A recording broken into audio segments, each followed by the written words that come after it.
Кымбаттуу бир туугандар, ардактуу коноктор, көрүүчүлөр, бардыгыңыздарга Кудай Теңирибиздин, Ыйса Машайыбыздын өзгөчө тынчтык болсун, тынчтык жашаган мекениңиздерде, үй бүлөңүздөрдө, ошондой эле эң негизи жүрөгүңүздөрдөн орун алсын.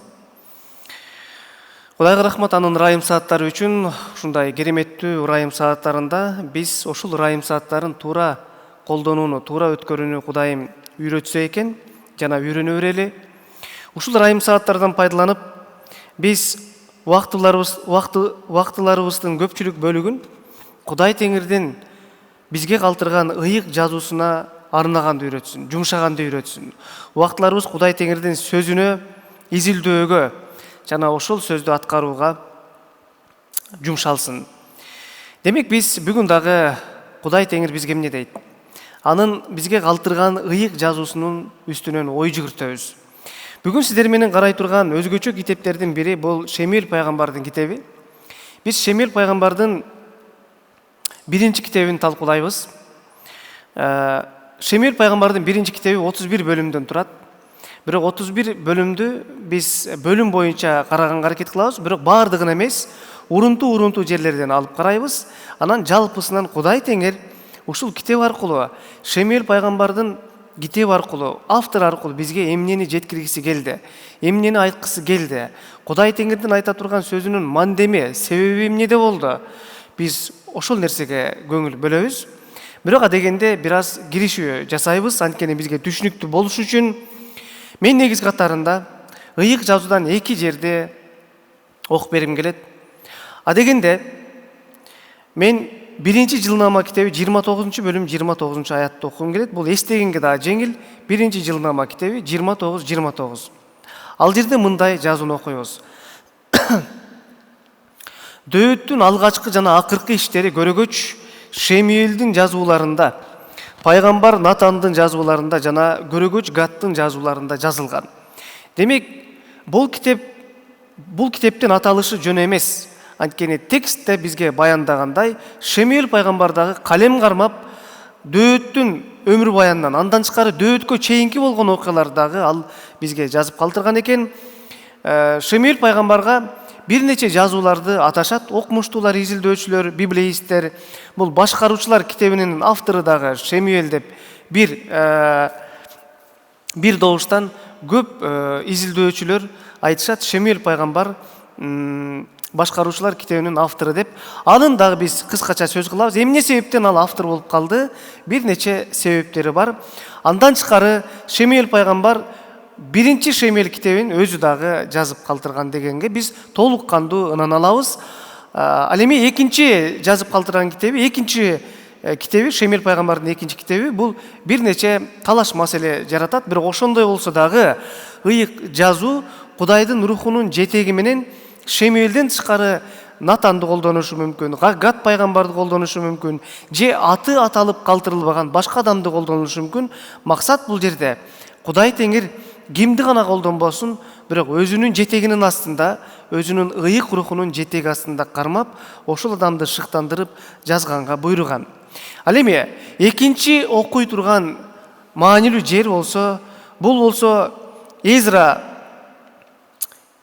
Эзранын китеби 7 бөлүм 10 аят. Эзра 7:10. Эзра өзүнүн жүрөгүн Теңирдин мыйзамын изилдөөгө, аны аткарууга, Исраил элине мыйзамды жана чындыкты үйрөтүүгө бурган эле. Бул текст бизге арналат. Эгерде биринчи окуган текстибиз киришүүгө байланыштуу болсо, автору ким болгон, ким жазган деген суроого жооп болуп жатса, экинчи эле текст Эзра өзүнүн жүрөгүн Теңирдин алдында бургандай эле, башкача айтканда өзгөрүүнү, мыйзамды окуп, ошол сөз боюнча жашоону ал өзүнүн баштаган.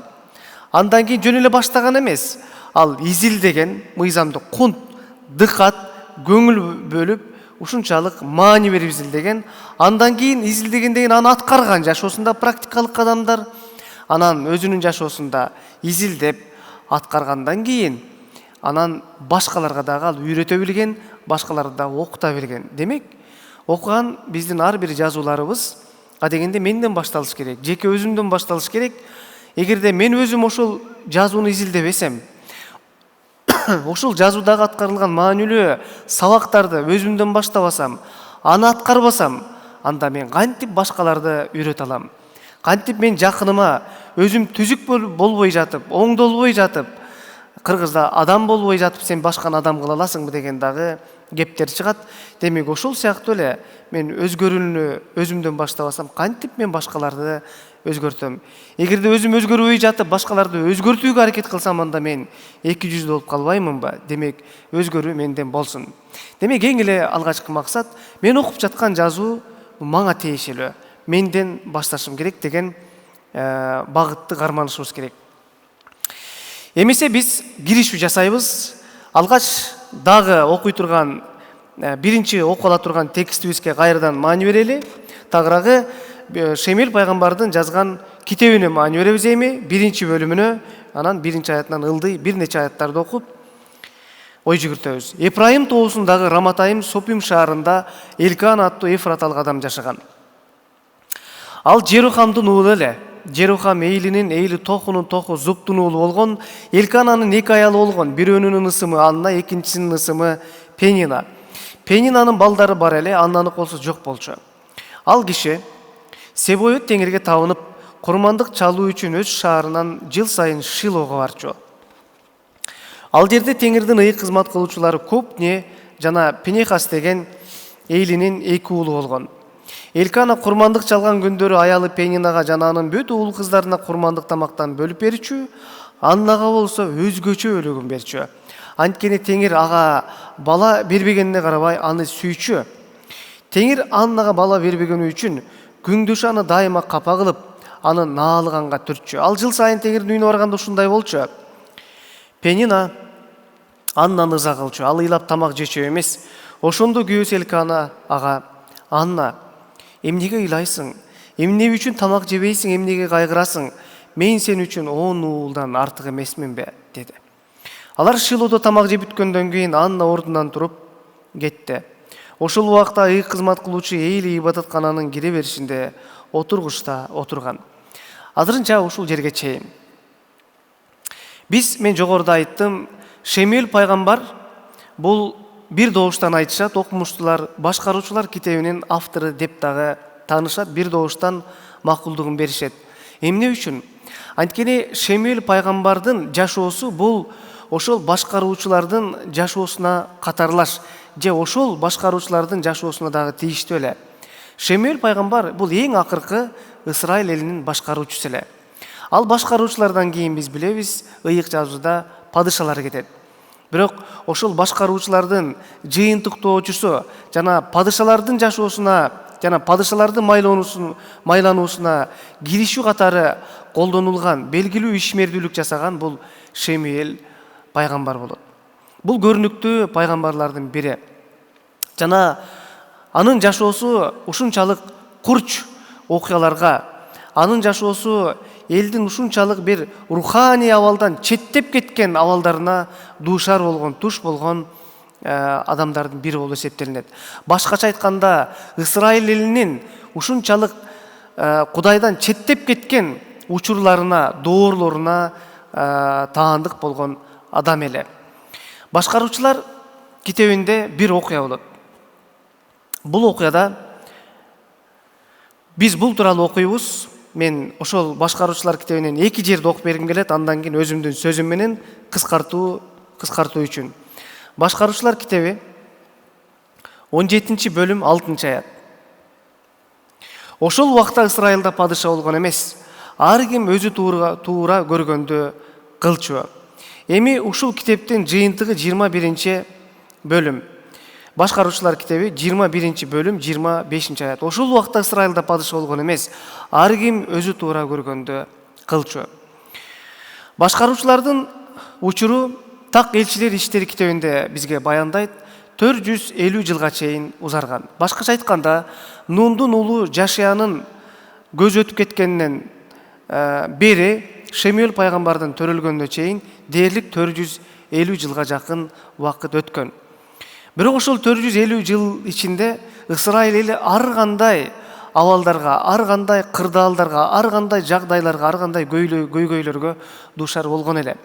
Бирок теңирди капа кылган, теңирди кайгырткан, бүгүнкү күндө руханий абалы бийик болгон адамдарды да кайгырткан бул болсо ошол Исраиль элинин руханий абалынын ушунчалык төмөндөп кетүүсү менен байкалат. Төмөндөп кетүүсү маанилүү болуп калган эле. Эмне үчүн ал маанилүү болуп калган? Анткени төмөндөп кеткен абал, ошол абалдан эми чыгып кетиш, ошол абалды кайрадан жандандыруу, бир учурда Кудай Теңирге жалындап кызмат кылып турган Исраиль эли же Кудай Теңирге жакын болгон Исраиль элинин абалы ушунчалык төмөн түшүп кеткен болчу. Бирок анда себептер бар эле. Эмне үчүн анын абалы, Исраиль элинин абалы ошондой төмөн түшүп кеткен эле? Анткени ыйык жазууда көптөгөн Кудай Теңирдин көргөзмөлөрү, осуяттары, мыйзамдары бар эле. Биз билебиз, Кудай Теңир 10 осуятты калдырган. 10 осуяттын 4-өө болсо бул Кудай Теңирге карата, ал эми 6 болсо жакынына карата же адамдарга карата айтылган мыйзам эле.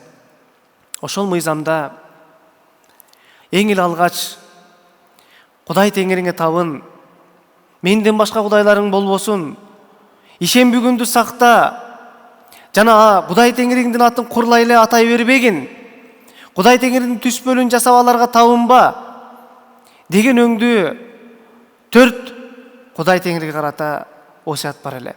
Бирок ошол 4 осуятты эгерде эң эле алгач Кудай Теңириңди чын жүрөгүң менен сүй, бүт акылың менен, бүт күчүң менен сүй. Бул биринчиси. Экинчиси ушуга эле окшош. Кийин Ыйса Теңир дагы Матайдан болгон жакшы кабарда ал 22-бөлүмдө кайталайт эмеспи? Өзүңдү кандай сүйсөң, жакыныңды ошондой сүй. Мен жогоруда айттым, ошол 10 осуят, биринчи осуят Кудай Теңириңди сүй, Кудай Теңириңе табын, Кудай Теңириңдин түспөлдөрүн жасаба, аларга табынба, бир гана тирүү Кудай Теңириңе табынгын. Кудай Теңирдин атын курлай эле атай бербе. Кудай Теңириңдин ишемби күндөрүн ыйык тут деген осуяттарды акырындык менен Исраиль эли 450 жыл аралыгында алар ошол осуяттан кыйгач баса баштайт. Башка айтканда кыйшая баштайт. Кудай Теңирдин түптүз көргөзгөн багытынан, жолунан, сызыгынан алар кыйгач кете баштайт.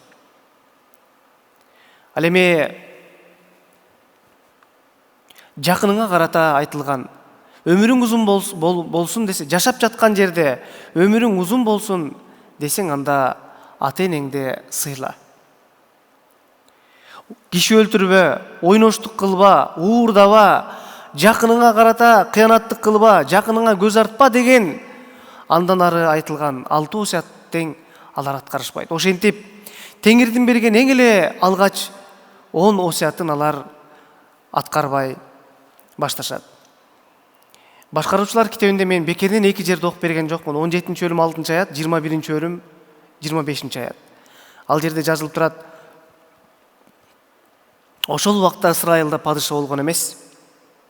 Ар ким өзү туура көргөндү кылчу. Башкача айтканда, көзүнө эмне туура көрүнсө ошону жасаган. Бири-бирин кояй деген эмес. Бир леби өзүнүн күң аялы менен чатакташа кетип, анан күң аялы болсо өзүнүн төркүнүнө, ата энесине ал кетип калат. Анан ошол леби бир нече ошол убакыттан кийин ошол жарашууну ойлоп таап, анан ошол өзүнүн төркүнүнө, башка айтканда аялынын ата энесине ал ошол жакка жөнөйт, кабар алганы. Анткени аялын алып келиш керек, аны менен жарашыш керек болот.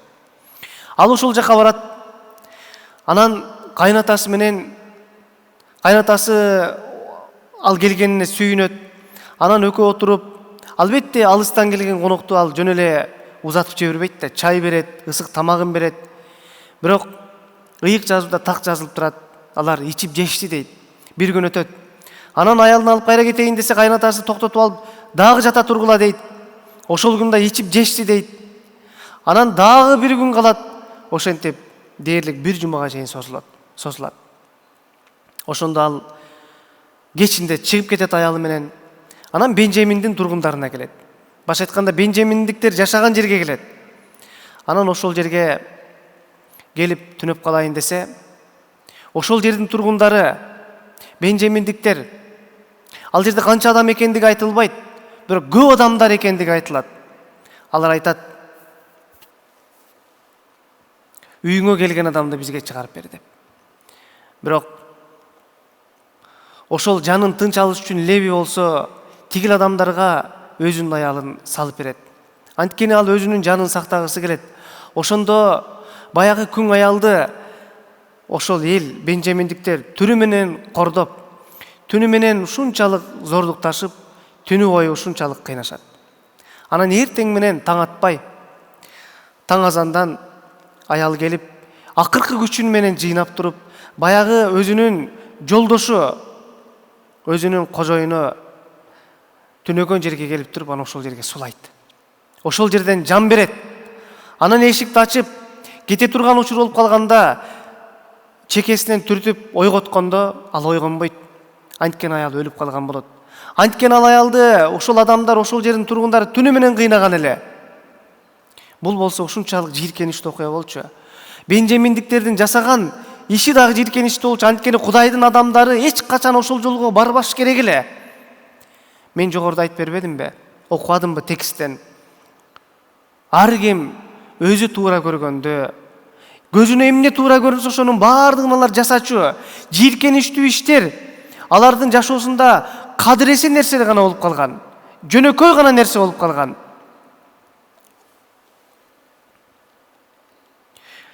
Мен жашоого колдонгум келип жатат бүгүнкү күндө бир туугандар. Биз Кудайдын адамдары, Кудай деген адамдар, жараткан деген адамдар, Ыйса деген адамдар. Биз Кудайдын чындыктарын билип, Кудайдын осуяттарын билип, Кудай Теңир бизди туура жолго салганын билип, туура жолго жашагыла деген осуяттарын билип, бирок жашообузда өзүбүз туура көргөн нерселерди жасап жаткан жокпузбу? Башкача айтканда, Кудай Теңирдин көз карашына туура эмес нерселерди биз туура нерседей кылып жасап жаткан жокпузбу? Ар бирибиз жашообузга кылдат мамиле караганыбыз туура. Анан жанагы аялды алат дагы, өлгөн аялдын денесин алат дагы 12 бөлүккө бөлүп туруп, анан ошол жака Исрайылдын бүт дуандарына, бүт урууларына таркатат. Ошондо жанагы Исрайыл элинин бүт урууларына бул нерсе шок болот. Бул нерсе ушунчалык мындай таң калтыра турган нерсе болот. Ошондо баардыгы бир уруудай чогулат дагы, анан жыйналышып туруп, ошол жерден анан Бенжамин уруусун талкалашат. Анткени Бенжамин уруусу туура эмес нерсени жасаган эле. Бул жерде болсо Исрайыл элинин ушунчалык руханий абалынын төмөн түшүп калган жерин биз көрөбүз. Демек, башкаруучулар китебинде Кудай Теңир биз учурунда башкаруучуларды койгон. Бирок Кудай Теңир качан башкаруучуларды койгон учурда эл Кудайга бурулган. Анан качан гана алар башкаруучулардын көзү өтүп кеткенде же алар жок болуп калганда, дароо алар Кудайдын жолунан, Теңирден тескери качышкан.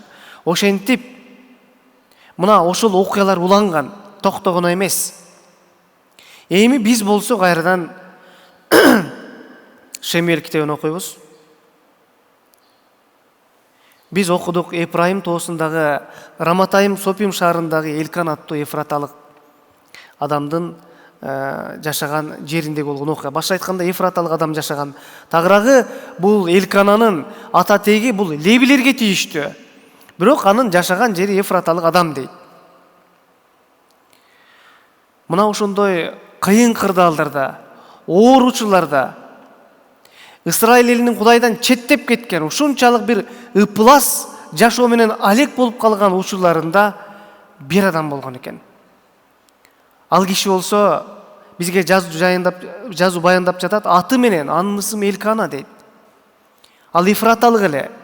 Эгерде Элкананын ата тегин дагы изилдеп келе турган болсок, анын ата теги Левилерге тийиштүү. А Левилер болсо алар ыйык кызмат кылуучулар. Кудайдын адамдары, Кудайга эң жакын адамдар болгон. Алар Кудай Теңирдин үйүндө, ыйык жайында алар кызмат кылышкан эле. Демек, бир адамдын үй бүлөсү тууралуу автор бизге бекеринен калтырган жок.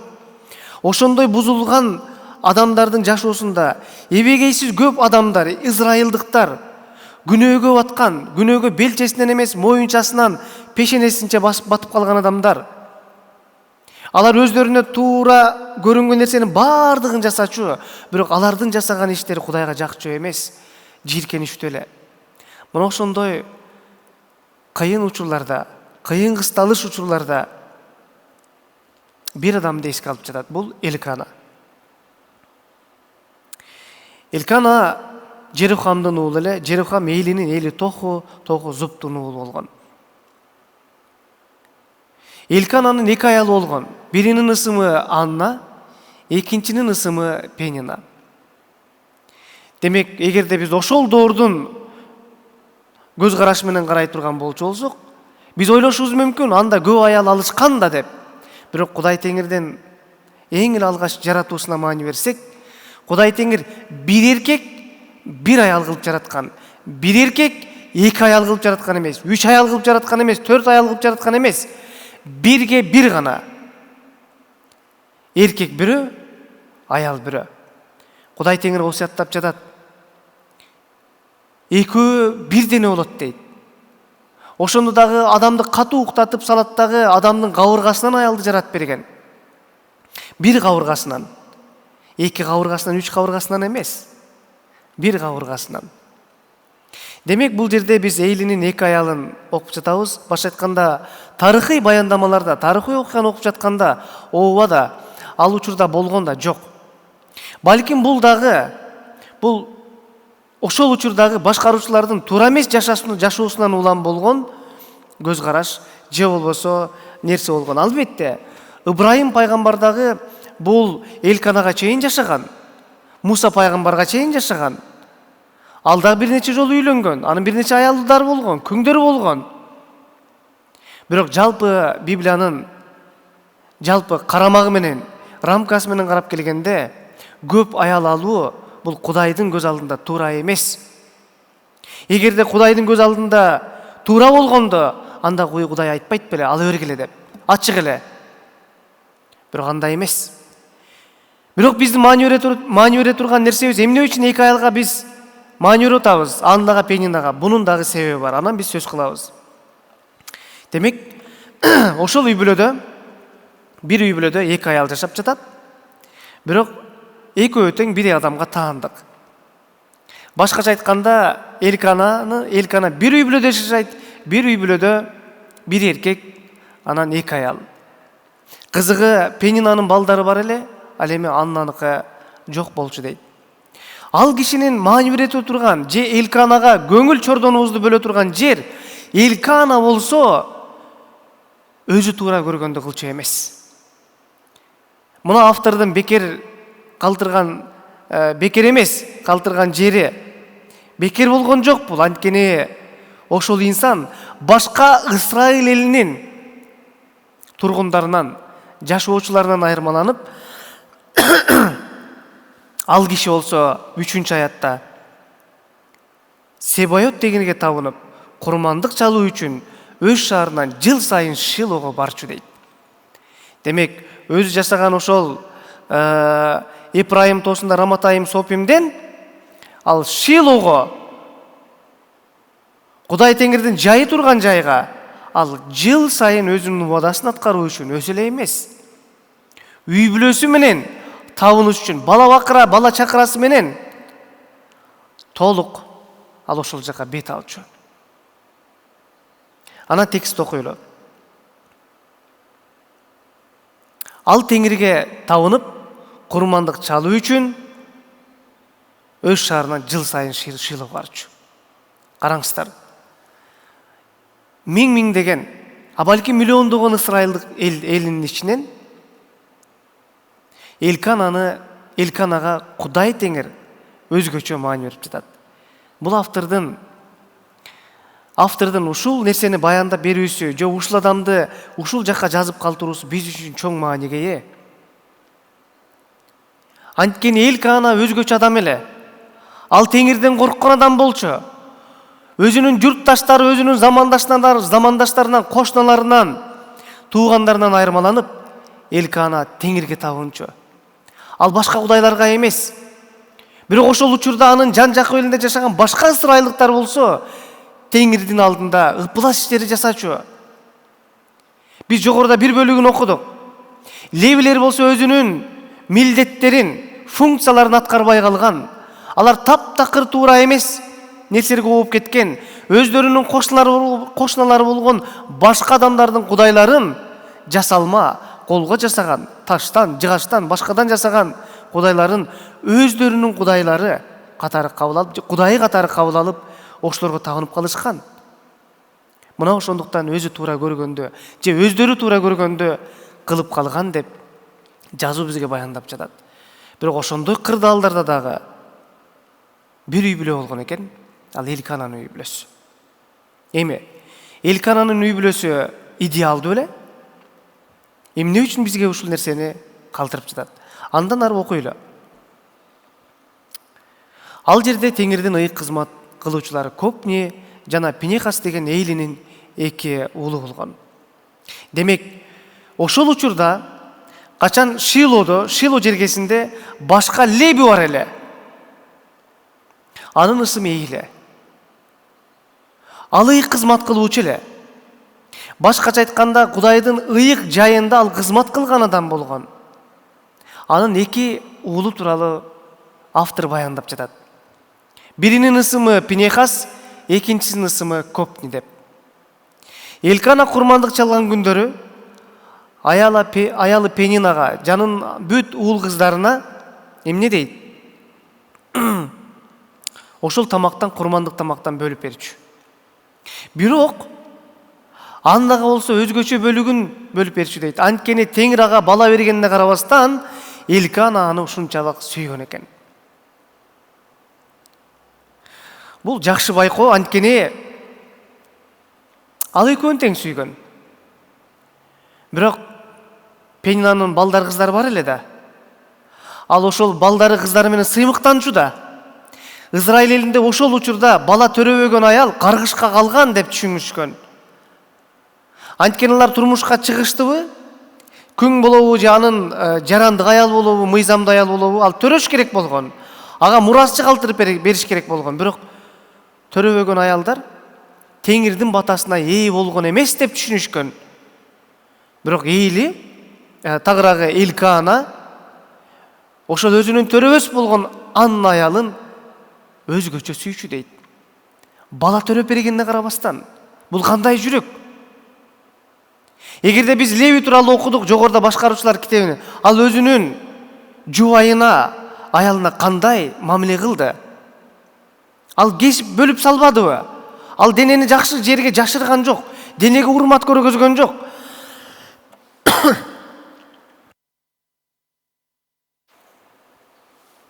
Ал болсо жиликтеп, бул нерсе такыр бул бизче айтканда айбандык деп коет.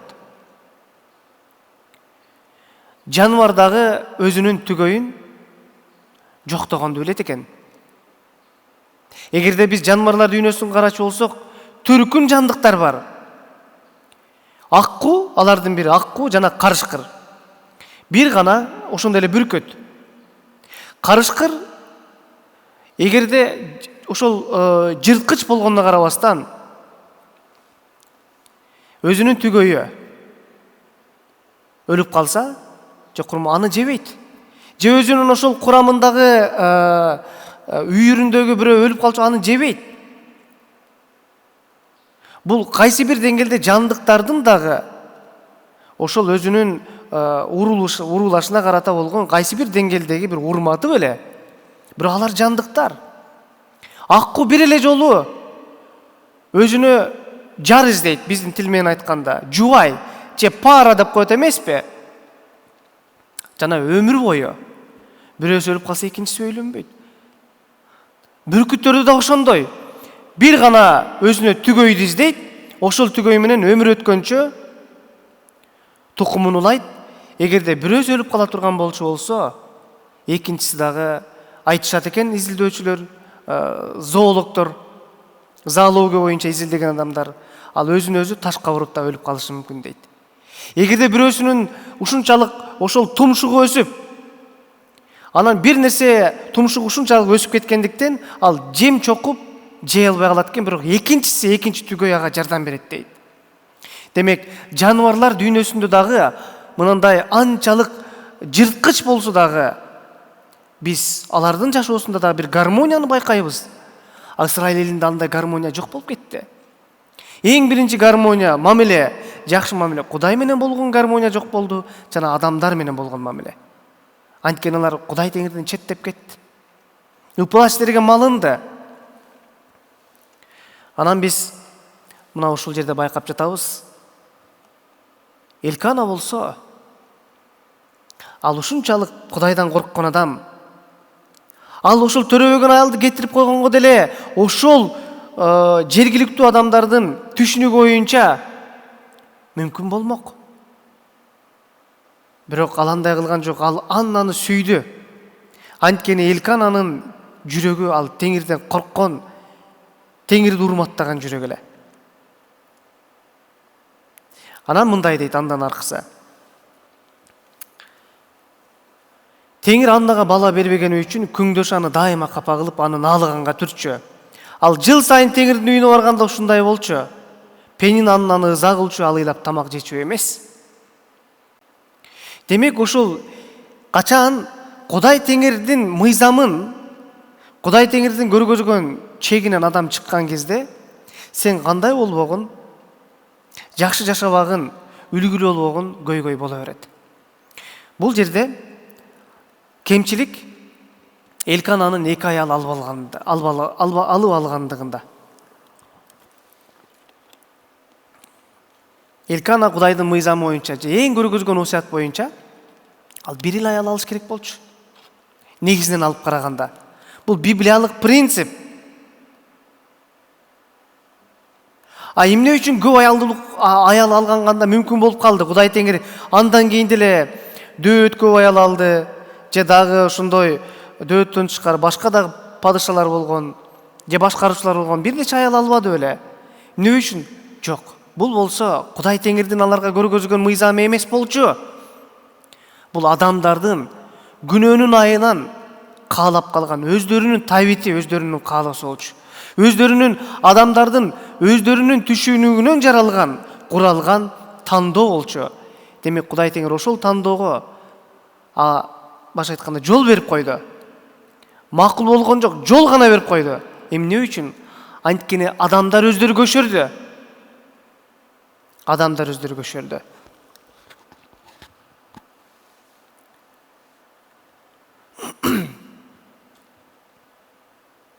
Андан кийин Пенина болсо, ал балким аял затынын тили менен алып караганда, аны жектеп карап, мына менин балдарым бар, башка айтканда Кудай мени өзгөчө сүйөт, мен баталуу аялмын, сен болсо каргышка калган аялсың деген өңдүү бир сөздөрдү айтышы ыктымал. Бекеринен бекер ыза болбойт. Ошол нерсеге себеп болот. Бирок билесиздерби? Ушул нерсе жыл сайын кайталаныптыр. Пенин Аннаны дайыма капа кылган, башка айтканда экөөнүн ортосунда, 2 аялдын ортосунда сүйүү жок болгон бири-бирине карата. Бири өзүнүн балдары кыздарына карап ушунчалык боюн көтөрсө, экинчиси көңүлү түшүп калып атат, тигинин сөзүнө карата. Бирок чыныгы көйгөй ушунда беле. Качан биз Анна тууралуу сөз кылганда, же Библиядагы көрүнүктүү аялдар тууралуу сөз кылганда, Кудайдан корккон аялдар тууралуу сөз кылганда, дароо оозуңан Сара деп чыгат, же Анна болуп чыгат. Эмне үчүн Аннаны тандадың деген суроо берсең, Анна молитвенница, сыйынгыч аял болгон, өзүнүн уулун Кудай Теңирдин кызматына курмандык кылып бере алган, арнай алган деген сөздөрдө. Бирок чыныгы нерсе кеп Аннанын ошол бала бергенинде, же болбосо Аннанын сыйынгычтыгында эмес. Аннанын Кудайга бала берип калуусуна, же баланы арнай алуусуна, сыйынып калуусуна түрткү болгон бир нерсе болгон. Башкача айтканда, Аннаны ушул жерде туруп алып, Анна жакшы аял эле, Пенина жаман аял болчу деп актоого азырынча эртерээк. Текст менен кетели. Андан кийин ошондо күйөөсү Элканага: Анна, эмнеге ыйлайсың? Эмне үчүн тамак жебейсиң? Эмнеге кайгырасың? мен сен үчүн 10 уулдан артык эмесминби деди дейт. Демек Элкана келип өзүнүн кайгырып жаткан ошол аялын сооротконго ал дайым аракет кылчу. Башкача айтканда, бул бир жолу болуп жаткан нерсе эмес. Бул кайталанган нерсе. Көрсө Анна ал таарынып калыптыр. Көрсө ар таарынчак. Таарынып калган турбайбы? Эгерде ал таарынбаган аял болгондо, анда Пенинанын сөзүнө ал карамак эмес. Эмне үчүн? Анткени ал сыймыктанса болор эле Анна. Менин күйөөм, мен бала төрөп бербесем дагы башкалардан артык кылып тамагын берип атат 10 эсе. 10 эсе мени сүйүп атат деп жыйынтык чыгарса болор эле, бирок ал таарынып атат. Эгерде биз жазууну окуп жатканда мындай шатыратып, ылдам окуп кеткен дагы өзүнчө түркүм болот. Жазууну окуп атканда анан түшүнүп окуу деген дагы өзүнчө бир багыт бар, жол бар. Эгерде ар бир окуган автордун ошол элестетип окуганда, ошол адамдардын баягы кинону көрөсүз. Кинону кимдер көргөн? Сериалдарды. Мен сериалдардан кызыкпаймын, бирок кичинекей кезибизде ошол башкаларга кошулуп көргөнбүз да. Автор жанагы каарман ыйласа кошо ыйлап, өлүп калса ушунчалык кайгырып, ошондой ушуларды биз көргөнбүз. Биз дагы ыйлап алган ушулар болгон. Каарман өлүп калса, ошол положительный деп коет эмеспи? Оң каарман. Ошол сыяктуу элестетип окусаңыздар, бул жерде мындай дейт. Анна кыргыз тилинде илеп белгиси турат. Бул илеп белгиси күчтүү сезим менен айтылса, илеп белгиси коюлат. Демек ага күчтүү сезим менен айтып атат. Анна, эмнеге ыйлайсың? Эмнеге тамак жебейсиң? Эмнеге кайгырасың? Мындай айтканда какшап атат да, айтып атат. Мен 10 уулдан артык эмесмин. Мен сени өзгөчө сүйөм го. Мындай айтканда, эмнеге былтыясың деп атат да? Эмне көшөрүп калдың, эмне көгөрүп калдың, эмне көкпет болуп калдың деген сөз.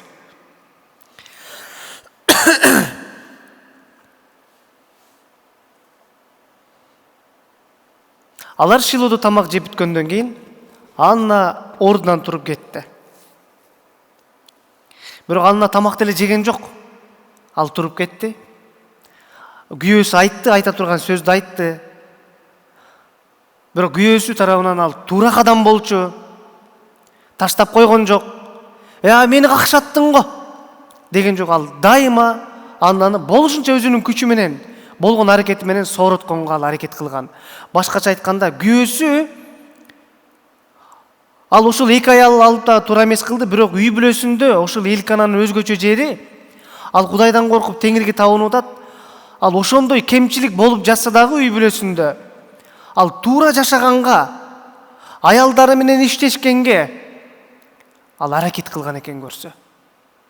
Элестетели, Исраил элинин бардыгы туура жашап, мыкты жашап, Кудайдан коркуп жашаса, Анна көзгө бул Элкананын жашоосу көзгө илинбей калмак. Бирок биз элестетели, күнөөгө баткан толгон токой Исраил эли, Кудайдын эли күнөөдө жашап жүрөт. Бирок ошолордун арасында Элканага Кудай Теңир өзгөчө көңүл бөлүп атат. Эмнеге? Үй бүлөдө кемчилик болуп жатса дагы, ошондой туура эмес жагдай болуп жатса дагы, ал үй бүлөдө Кудайдан корку деген бар болчу. Бүгүнкү күндө бир туугандар, мына жашообузга өзүбүз көз кырыбызды салалы. Эч бир үй бүлөдө идеалдуу мындай көрүнүш жок. Ар биринде идиш аяк кагышат, бут тебелемей, дал кагышуу, кыйгач көздөр болуп кетет. Бирок биз Кудай Теңирдин жардамы менен ошол кемчиликтерди оңдогонго, бири-бирибизден кечирим сураганга, идиш аяк кагышып кетсек кайрадан жарашканга биз аракет кылабыз. Кудай Теңирдин жардамы менен. Демек жашообузда бизде дагы ушундай көйгөйлөр болот. Көзгө көрүнгөн, көзгө көрүнбөгөн. Бирок биздин эң жакшы жерибиз биз Кудайдын алдында келип, кечирим сурап, жашообузду иретке келтиргенге эмне кылабыз? Аракет кылабыз. Андан кийин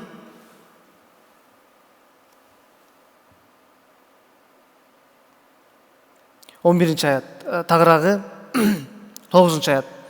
Алар Шилоодо тамак жеп бүткөндөн кийин анын ордунан туруп кетти. Ошол убакта ыйык кызмат кылуучу Эйли ибадаткананын кире беришинде отургучта отурган. Аял кайгырып, көзүнүн жашын көл кылып, ыйлап Теңирге сыйынды дейт. Демек, бир өзгөчө учур болду, бир окуя болду. Андан ошол жерден тамак жеп бүткөндөн кийин ал дароо эле Шилоодо отурган Эйли жака багыт алды, а Эйли болсо Кудайдын ибадатканасынын кире беришинде отурган эле. Анан ал жака жакын барып, ал Теңирге сыйынды. Ушул 10 аят өтө чоң маанилүү аяттардын бири. Аял кайгырып, көзүнүн жашын көл кылып ыйлап Теңирге сыйынды. Аял келип, ыйык кызмат кылуучунун алдына келип сыйынган жок, ага келип алып. Аял Элкананын бут алдына келип чөгөлүп ыйлап сыйынган жок. Аял көйгөйүн, муң зарын, ички кайгысын, ичиндеги бүт ошол муң зарын, арманын Теңирдин алдына алып келди. 11 аят. Ана мындай деп ода берди: Себоет Теңир, эгер сен өз көңүңдүн кайгысына назарыңды салсаң, мени эсиңе алып, өз көңүңдү унутпасаң, көңүңө эркек бала берсең, анда мен аны өмүр өткөнчө сага берем. Башына устара тийбейт. Ал Теңирдин алдында көпкө сыйынды. Ошол убакта Эйли анын оозун карап турду дейт. Демек Эйли ал күн сайын ошол ибадатканага адамдар келсе керек. Анткени алар кандай сыйынып атат, аларга маани берип турган бул ыйык кызмат кылуучу. Так эле ушул сыяктуу ал ыйык кызмат кылуучу карап, кандай сыйынып атканына маани берип, мындай көз кырын салып турса керек да. Анна ичинен сүйлөп жаткан. Анын эриндери гана кыймылдап, үнү чыкпагандыктан Эйли аны мас деп ойлоду дейт. Эйли ага масын качан тарайт? Соолук деди дейт. Бирок бул жерде ушундай маанилүү суроо жатат. Эмне үчүн ал мас деп ойлоду? Эгерде ал мас деп анын оюнда мас адам турчу болсо Эйлинин ордунда, анда Кудайдын ибадатканасында мас адамдарда буга чейин болгон экен да. Мас адамдардын келип сыйынып калуусу Кудайдын үйүндө бул кадыресе, жөнөкөй көрүнүш болуп калган экен да. Демек, бул дагы учур. Ыйык кызмат кылуучулардын өздөрүнүн руханий абалдары төмөн түшүп калган учурду көргөзөт. Башкаруучулар 17:6, анан 21-25. Ар ким өзүнө туура көргөндү кылчу деп жазылып турат. Демек, ошол учурда адамдар, биз толук кандуу ушундай деп айта албайбыз, бирок ушудан улам байкасак болот, мас адамдарда келип жүргөндүгүн. Биз маани береличи. Бүгүнкү күндө ичип алып, Кудайдын табына турган жерине келип алып, анан ошол жерде ичип мас абалда табынууга болобу? Мен мас адамдарды билем. Азыр мас сени менен сүйлөшө берет, бирок эртеси турсаң ал эч нерсени билбейт. Башкача айтканда, ал чын жүрөгү менен өз акылы менен Кудайга келген жок. Анын акылы маң болуп калган. Демек, Теңирдин үйүндө, ибадатканасында мас абалда келүү деген бул ушунчалык бул шылдың көз карашы эле. Же уят, адамдын руханий абалы төмөн түшүп калган учур. Демек, Эйли үчүн бул жөнөкөй көз караш болуп калган. Эйли бунун алдын ала алган эмес. Эйлинин өзүнүн руханий абалы төмөн түшүп калган чыгар. Биз текст боюнча кетип атабыз. Андан ары дагы Эйлинин жашоосун ага дагы маани беребиз. Андан кейін 15-аят. Анна мындай деп жооп берди: "Жок мырзам. Мен кайгыга малынган аялмын. Шарап да, ичкилик да ичкен жокмун. Теңирдин алдында жүрөгүмдөгүнү төгүп жатам. Күңүңдү начар аял деп ойлобо. Себеби кайык апам оор болгондуктан ушуга чейин сүйлөп жаттым." Ошондо эйли: "Тынчтык менен бар. Ысрайылдын Кудайы сураганыңды берсин" деди. Эйли ушул жерден туура айтты. Ал туура сүйлөдү. Ал айтты: "Тынчтык менен бар. Ысрайылдын Кудайы сураганыңды берсин" деди. Эйли ошол аялдын айтканына көңүлү бөлүп, мен ойлойм, кичине өкүнүп калган чыгар, балким ичинен. Мен туура эмес айтып алган турбаймынбы деп. Аял айтты, актанды: "Жок." Анан аялдын кайрылуусун караңыздар. Бул дагы абдан чоң бизге мааниге ээ. Мындай дейт: "Жок мырзам. Мен кайгыга малынган аялмын. Күңүңдү андай начар аял деп ойлобо." Ал башка бирөөнүн аялы, Анна. Бирок ошондой болсо дагы бөтөн бирөөгө дагы мырзам деп кайрылып жатат. Эйли деп атынан атабастан, "Же, аксакал, мен неге антып атасың?" деген жок. Ал назик мырзам деп атат. Эмне үчүн ал мырзам деп кайрылып атат ал эйлиге? Эмне үчүн күңүңдү деп ушунчалык аяр, сый менен, урмат менен кайрылып жатат? Анткени Элкананын үйүндө Кудайга карата, Кудайдын сөзүнө карата жана Кудайдын адамдарына карата урмат бар эле. Анна тагыраак Элканадан үйрөнгөн. Анткени Элкана өз үйүндө өзүн кандай алып жүрүүнү ал жакшы билген инсан болгон. Ооба, үйүндө көйгөйлөр бар эле. Bir ayal болсо бирөөсүн тарынтат экен. Текебер экен. Экинчи аялы таарынчак экен. Ал ушул үй бүлөсү менен күрөштү. Бирок башкаларга салыштырмалуу Элкананын үй бүлөсү үлгү боло турган үй бүлө болчу. Андан ары 18-аят. 17-аятта эйли тынчтык менен бар, Ысрайылдын Кудайы сураганыңды берсин деп, ал туура сөздү айтты, жакшы сөздү айтты. 18-аятта болсо аял болсо, "Күңүң сенин алдыңда ырайым тапсын" деди да өз жолуна түштү, тамак ичти, жүзү мурдагыдай капалуу болбой калды. Анна жанагы Ысрайылдын Кудайы сенин сураганыңды берсин деген сөздү чын жүрөктөн кабыл алды. Кудайдан деп кабыл алды. Ал жөнөкөй ошол сөзгө ишенди. Эгерде мурда тамак жебей калса, ал тамак ичти деп жазылып турат. Ал тамак иччү эмес. Тамак ичишүү үчүн айланайын жолдошу келип алып, аны көндүрчү. Анна айланайын, мен 10 уулдан артык эмесмин, жей койчу, чайнап берип кое билбейм. Бирок бул жерде эч ким кыстаган жок, иштеген да жок. Ал өз каалоосу менен тамак ичти. Жүзү мурда дайыма капалуу болуп, эки кашып биригип калчу болсо, кабагыңа кар жааптыр деп калат да, кабагың биригип калыптыр деген. Мынантип калгандачы. Албетте кабак бириккенде ар кандай эмеден улам болот, кайгырасың, башка болосуң, бул адамдын жүзү дагы бир нерсени чагылдырып турат да. Бирок Аннаныкы дайыма ушундай болчу да. Ал тамак ичти. Ал жүзү мурдагыдай капалуу болбой калды. Анан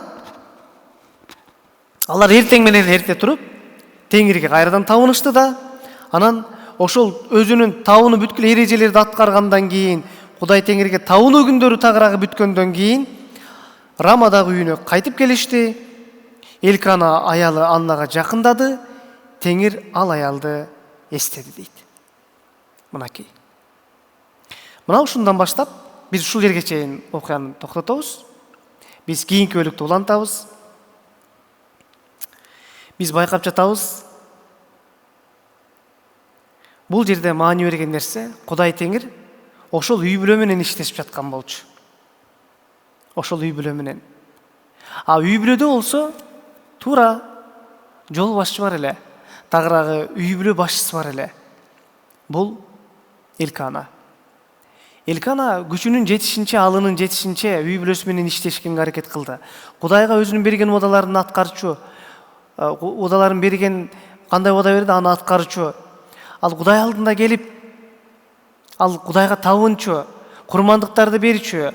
Ошондой эле аялдар ошондой мүнөздө болсо дагы ошол аялдары менен, ошол аялдарына туура мамиле кылганды билчү, аракет кылар эле.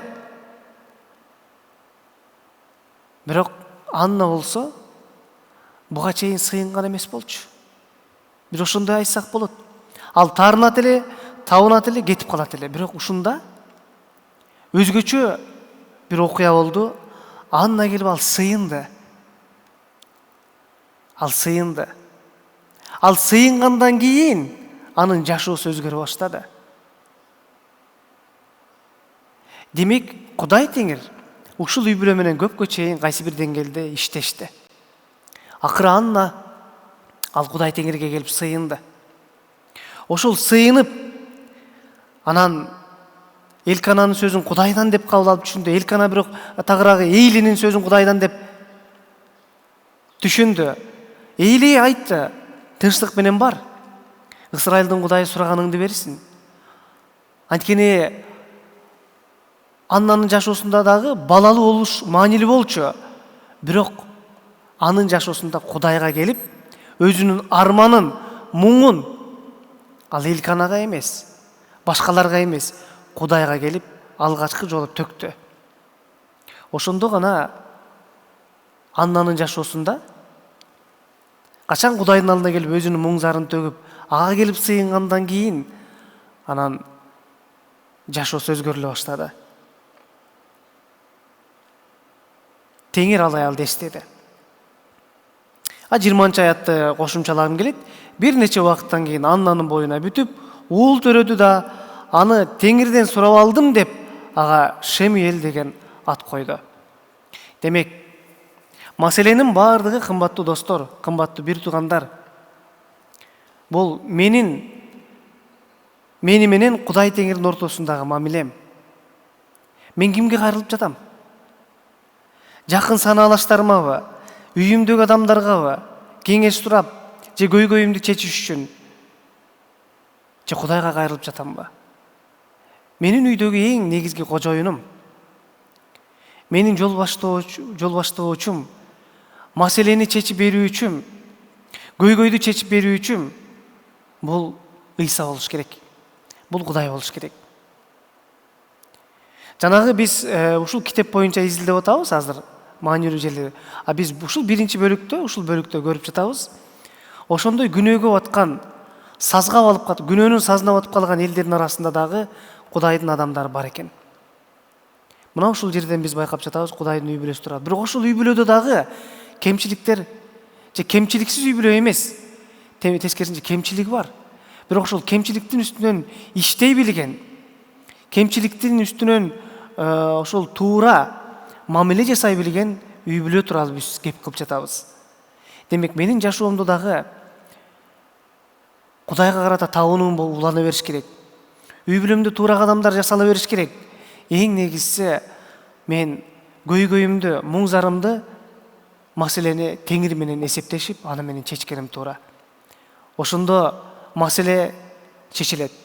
Качан Анна болсо сыйынганда, ошондо өзгөрүлө баштады. Ошондо Кудай Теңир аны эстеди. Көрсө, Кудай Теңирдин максаты Аннага жөн эле бала берип коюш эмес. Бала берип койсо деле анын маселеси токтоп калмак эмес. Кудай Теңирдин планында Аннанын түпкүр тамыры менен өзгөртү эле.